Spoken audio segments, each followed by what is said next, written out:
আমার মৌলিক অধিকার, আমার মানবাধিকারকে অক্ষুণ্ণ রেখে আমি আমার কথাগুলোকে উন্মুক্তভাবে বলতে চাই।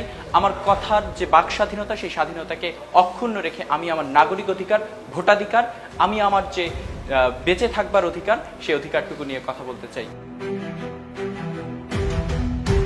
রংপুর বিভাগের অন্তর্ভুক্ত 8টি জেলার মূল স্বাস্থ্যকেন্দ্র যেটা আমরা হিসেবে বিবেচনা করে থাকি সেটা হচ্ছে রংপুর সরকারি হাসপাতাল।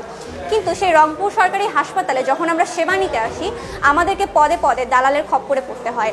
প্রত্যেকটি পর্যায়ে প্রত্যেকটি সেবা গ্রহণ করতে গেলে আমাদেরকে বিভিন্ন ধরনের হয়রানির শিকার হতে হয়। আমাদের নেই কোনো পর্যাপ্ত চিকিৎসক। বাংলাদেশের যে শিক্ষা ব্যবস্থা, সেই শিক্ষা ব্যবস্থায় আমাদের বাইরের যে জব সেক্টর রয়েছে সেটার সাথে কোনো সংযোগ নেই, যে কারণে আমি চাচ্ছি যে আমাদের কর্মমুখী শিক্ষা ব্যবস্থা হবে। আমরা প্রত্যেকটা শিক্ষা প্রতিষ্ঠানে এমনভাবে পড়াশোনা করব যেটা থেকে আমরা বের হয়ে সামনে গিয়ে যেন আমরা জব সেক্টরে কোনো প্রকার চ্যালেঞ্জ ফেস করতে না হয়।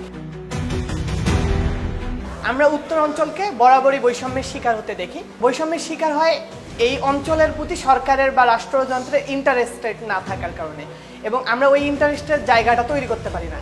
এবং যে জায়গাটাতে আমরা বলে থাকি কমিউনিকেশন ইজ দ্য স্ট্রেংথ, সেই জায়গাটাতে আমি মনে করি যে কানেক্টিভিটি ইজ দ্য স্ট্রেংথ। আমরা রংপুরের যে নিম্ন স্তরের লোক থেকে একদম উচ্চ বর্গের যে মানুষেরা রয়েছে তারা কানেক্টেড নয়, তার জন্য আমরা সম্মিলিত আওয়াজ তুলতে পারি না।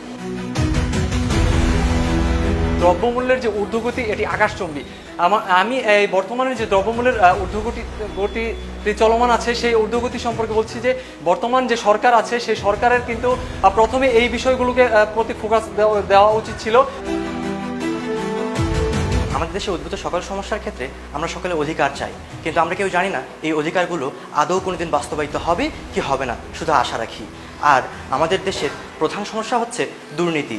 এই দুর্নীতির কারণে যখন আমরা কোথাও অধিকার যেতে যাই, কোনো কিছু দাবি করতে যাই, তখন তারা বলে আমার অমুক আছে, তুমি কি করবে।